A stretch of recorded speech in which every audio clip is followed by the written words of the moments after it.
आने के साधन के साथ परिवहन व पानी में भी गांव को बनाया आत्मनिर्भर। जी हाँ, मेरी ये समीक्षा छात्रों के लिए है। इसका किसी राजनीतिक दल संगठन से कोई लेना देना नहीं है। जब दुनिया वैकल्पिक ऊर्जा स्रोतों की तलाश में जुटी है, तब सहारनपुर के थरौली गांव पेश कर रहा है मिसाल। जी हाँ, ये है थरौली गांव में बायोगैस के उपयोग से चाय बनाती रूमलेस।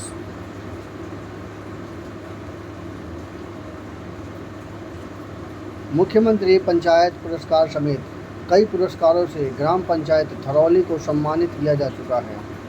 इतना ही नहीं, देश के विभिन्न राज्यों के साथ ही विदेश से भी प्रतिनिधिमंडल गांव में पहुंचे हैं। थरौली का महत्व इसलिए है कि यह किसी बड़े कॉरपोरेट मॉडल या चमकदार शहरी योजना का परिणाम नहीं, बल्कि ग्रामीण समझ, स्थानीय संसाधन और दूरदर्शी नेतृत्व का संयुक्त परिणाम है।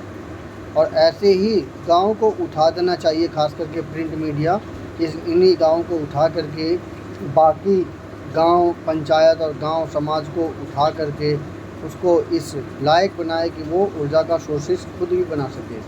केवल यही है इसका सलूशन।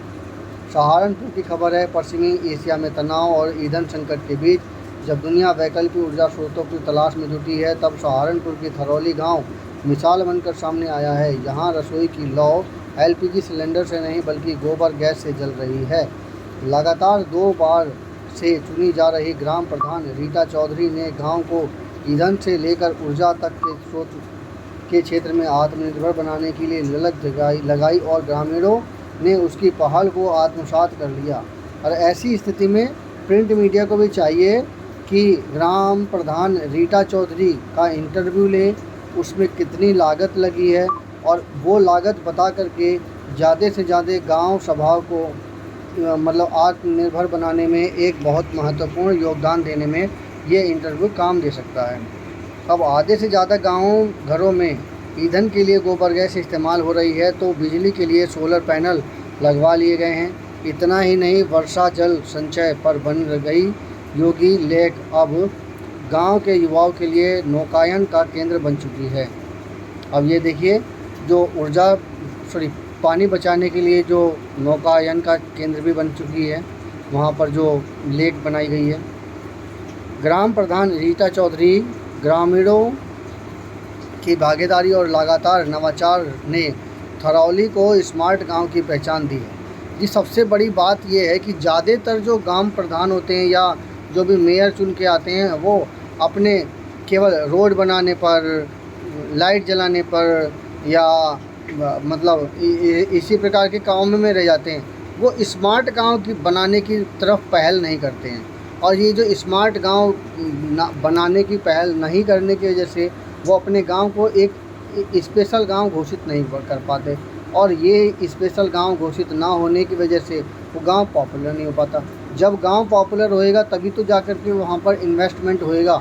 सबसे पहली बड़ी बात तो यही है। तो स्मार्ट गांव बनाने की पहल जो है हर गांव प्रधान को करनी चाहिए। हालांकि मेयर इस बारे में अपने आप को वोट स्पेशल लाने के लिए उस गांव को स्मार्ट गांव कैसे बनाया जाए, इसके लिए वहां पे एनर्जी सोर्सेस को ढूंढना और उसके ऊपर गांव को निर्भर करना, जिस प्रकार से इन्होंने करा है, रीटा चौधरी जी ने करना, सबसे महत्वपूर्ण है। तभी जाकर के उसको वोट हासिल हो सकता है। ऐसा नहीं है कि वो जो खर्चा है वो उसको किस प्रकार से लगाए। सबसे महत्वपूर्ण यह है कि वो इस जो भी पैसा मिल रहा है उसको किस प्रकार से लगाए कि गांव को एक स्मार्ट गांव बनाया जाए। एक गांव अपने एक विशेष चीज़ के लिए अगर वो मशहूर हो जाए ना, कि ये गांव इसके लिए मशहूर है, तो वो ऑटोमेटिकली वो ज़्यादा पॉपुलर हो सकता है। और उसकी वजह से गांव में इन्वेस्टमेंट करने वाले जो लोग होंगे वो धीरे धीरे करके खींचते चले जाएंगे। तो प्रधान की पहल पर गांव में 10 साल पहले बायोगैस की शुरुआत हुई थी और फिर कई घरों में इसे अपनाया। सब्सिडी और सहयोग के बाद करीब 6,000 रुपये में बायोगैस प्लांट तैयार हो जाता है। ये बहुत बड़ी बात है कि 6,000 रुपये में ही आपको बायोगैस प्लांट बन जाता है। और एक बार प्लांट बन गया तो लंबे समय तक के लिए छुट्टी, जिससे साल भर ईंधन की चिंता लगभग ख़त्म हो जाती है। अब देखिए, साल भर ख़त्म हो गया, 6,000 रुपये में लगाया, 6,000 रुपये में वो एक बार प्लांट लगाने के बाद तो काफ़ी समय तक चल जाता है। मान लीजिए वो 1 साल चल रहा है तो 12 12 पंजे 60, 12 पंजे 60, तो लगभग 500 रुपये महीने के आसपास उसकी खपत आई। और एक बार आप ये सोच लीजिए कि 500 रुपये महीने का अगर आप एक बायोगैस प्लांट लगा करके 500 रुपये महीने का अगर खर्च कर रहे हैं, तो अगर चूल्हे को हिसाब से देखा जाए तो ये लगभग उसी के आसपास पहुंचता है, बल्कि उससे कई बार कम भी हो सकता है, क्योंकि बायोगैस प्लांट जो है उसके ऊपर डिपेंड करता है कि आप उसमें कितना माल डालते हैं। तो इस प्रकार से ये एक तरह का आत्मनिर्भर होने वाली बात है। जो पैसा आप गैस सिलेंडर में लगा रहे हैं वो अगर बायोगैस प्लांट लगाने में लगा दें तो उससे ज़्यादा बेनिफिट हो सकता है। गांव में बदलाव केवल रसोई तक सीमित नहीं रहा। गांव में 100 से अधिक लोगों ने सार्थक पहल के तहत इलेक्ट्रिक स्कूटी खरीदी ताकि पेट्रोल पर निर्भरता कम हो। ये एक समझ लीजिए एक बेहतरीन लीडर की एक बेमिसाल बेहतरीन लीडर की ये शुरुआत है कि उन्होंने पेट्रोल डीजल से दूर रहने का प्लान बनाया और उसके लिए उन्होंने बैटरी का इस्तेमाल किया। सुरक्षा और सूचना व्यवस्था में भी नई मिसाल पेश की है। करीब 32 सीसीटीवी कैमरे लगाए गए हैं। ये बहुत अच्छी बात है कि एक पूरे गांव को सुरक्षित रखा गया है। पब्लिक एड्रेस सिस्टम को मोबाइल से जोड़ा गया जिससे किसी भी तरह से ग्रामीण सूचना प्रसारित कर सकते हैं। बहुत अच्छी बात है कि मोबाइल से इस प्रकार से जोड़ा गया है ताकि ग्रामीण सूचना प्रसारित हो सके। सबसे महत्वपूर्ण बात यही है कि गांव के जो लोग हैं वो आपस में इस प्रकार से जुड़े हैं कि गांव वाले प्रधान की एक बात को तुरंत ही मोबाइल पर मैसेज आ जाए और भैया प्रधान जी ने ये बोला है और इस बात को अमल किया जाए और ऐसा ऐसा किया जाए। अगर इस प्रकार का सिस्टम बन जाता है तो इससे सबसे ज़्यादा पॉपुलैरिटी बनती है। हर ग्राम प्रधान को इसी प्रकार से करना चाहिए कि वो देखो कदम किस प्रकार से एक आदर्श एक स्मार्ट गांव बनाया है, उसी प्रकार से हर गांव प्रधान को इस प्रकार से स्मार्ट गांव बनाए ताकि ज़्यादा से ज़्यादा सुविधा लोगों को मिल सके, जिससे किसी भी तरह से ग्रामीण सूचना प्रसारित कर सकें। ग्रामीणों के अनुसार हर सिस्टम को अलग नंबर दिया गया है ताकि सूचना, चेतावनी या सार्वजनिक संदेश आसानी से प्रसारित हो सके। वाईफाई और प्रतियोगी परीक्षा की किताबों में से लैस है गांव की लाइब्रेरी। ये बहुत बड़ी बात है। जब तरक्की मोबाइल सिस्टम से हो गई तो उसके बाद जो है गांव को लाइब्रेरी होना सबसे ज़रूरी है। थरौली गांव के विकास में शिक्षा को भी अहमियत दी गई है, जिससे कि ज़िले में सबसे पहले इसी गांव में लाइब्रेरी बनाई गई जहां छात्रों के लिए वाईफाई और प्रतियोगी परीक्षाओं की किताबों की सुविधा मुहैया कराई गई है। यह व्यवस्था बताती है कि गांव सिर्फ खेती और पशुपालन की जगह नहीं बल्कि प्रतियोगी परीक्षाओं की तैयारी और अवसर का केंद्र भी बनना चाहता है। गांव में बच्चों और युवाओं के लिए वाटर स्पोर्ट्स की गतिविधियों को संचालन को भी व्यवस्था की गई है। वाटर स्पोर्ट्स के संचालन के लिए भी बहुत अच्छा व्यवस्था की गई है। इसे ही कहते हैं अपने गाँव को किस प्रकार से एक स्मार्ट गाँव बनाना।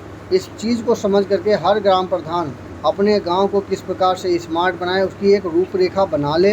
रूपरेखा बना करके लोगों के साथ डिस्कशन करें और डिस्कशन करने के बाद उसका फाइनल एक प्रारूप तैयार करके उसमें अपना इन्वेस्टमेंट करें। और सबसे पहले इन्वेस्टमेंट करने के लिए सबसे पहले संचालन की ज़रूरत होती है, यानी कि एक सभी को एक इन्फॉर्मेशन जोड़ने के लिए एक कहना चाहिए व्हाट्सएप ग्रुप जोड़ दीजिए या कोई ऐसा सिस्टम जोड़ दीजिए जिससे कि इन्फॉर्मेशन आसानी से दूसरे तक पहुंच सके और लोग आपकी बात को सुन करके उसके ढंग से काम कर सकें। लेक के जरिए हो रहा भूजल रिचार्ज। ग्राम प्रधान रीटा चौधरी ने गांव में गंदगी से अटे पड़े तालाब का पुनरुद्धार कर योगी लेक बनवा दिया, जिसमें करीब 22 लाख रुपए का खर्च आया है। इसके लिए बजट की व्यवस्था नहीं हो पा रही थी तो रीटा चौधरी ने मुख्यमंत्री पंचायत पुरस्कार के रूप में मिली 11 लाख रुपए की राशि के साथ ही करीब 8 लाख रुपए अपने पास से खर्च कर योगी लेक का कार्य पूरा किया। देखिए, किसी भी चीज़ को पूरा करने के लिए अपने स्पेशल योगदान के लिए कुछ न कुछ योगदान तो देना ही पड़ता है। यहाँ रीटा चौधरी ने अपने आप को एक स्पेशल गांव बनाने के लिए और एक ग्रेट पंचायत ग्राम प्रधान बनने के